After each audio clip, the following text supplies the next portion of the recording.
और उनका मांग यही है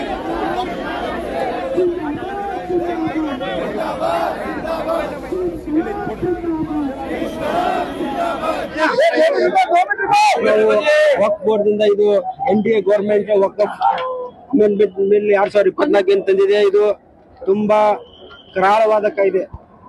ಇದನ್ನ ನಾವು ಒಪ್ಪಂಗಿಲ್ಲ. ಇದ್ರ ವಿರುದ್ಧವಾಗಿ ನಾವು ಪ್ರತಿಭಟನೆ ಮಾಡತ್ತೀವಿ. ಇದಕ್ಕೆ ನಾವು ಯಾಕೆ ಒಪ್ಪಂಗಿಲ್ಲಪ್ಪ ಅಂದ್ರೆ ಇದಕ್ಕಿದ್ರ ಕಾಲ ವಕ್ಫ್ದಾಗ ಹಲವಾರು ತರ ಕಾನೂನು ಇದ್ದು. ಯಾರು ವಕ್ಫ್ದ ಆಸ್ತಿ ಯಾರು ವಕ್ಫ್ ಆಸ್ತಿ ಕಳ್ತನ ಮಾಡಿದ್ರೆ ಅವ್ರ ಮೇಲೆ ಆಕ್ಷನ್ ತಗೊರುವಂತ ವಕ್ಫ್ ಮೇಲೆ ಆಗ್ಲಿ ಅಥವಾ ನಮ್ದು ನ್ಯಾಯಾಲಯದ ಮೇಲೆ ಅವ್ರಿಗೆ ಅಧಿಕಾರ ಇತ್ತ.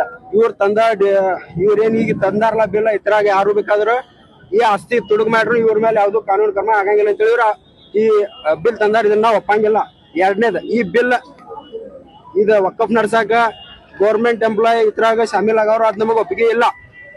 ಮತ್ ಮೂರನೇದ ತಹಸೀಲ್ದಾರ್ ಇತರಾಗ ಜಾಯಿನ್ ಆಗವ್ರು ಇತರಾಗೂ ನಾವು ಒಪ್ಪಿಗೆ ಇಲ್ಲ. ಯಾಕಂದ್ರ ಈ ವಕ್ಫ್ ಆಸ್ತಿ ಯಾರಪ್ಪಂದು ಆಸ್ತಿ ಅಲ್ಲ. ನಮ್ಮ ಪೂರ್ವಜರು ನಮ್ಮ ಪೂರ್ವಜರು ವಕ್ಫ್ ಅಲ್ಲಾಹನ ಸೃಷ್ಟಿಕರ್ತ ಅಲ್ಲಾಹನ ಸೇವೆಯಲ್ಲಿ ತಮ್ಮ ಆಸ್ತಿಯನ್ನು ದಾನ ಮಾಡಿದಂತಹ ಪ್ರಾಪರ್ಟಿ. ಯಾರಪ್ಪಂದು ಆಸ್ತಿ ಅಲ್ಲ, ಆಸ್ತಿ ಅಲ್ಲ.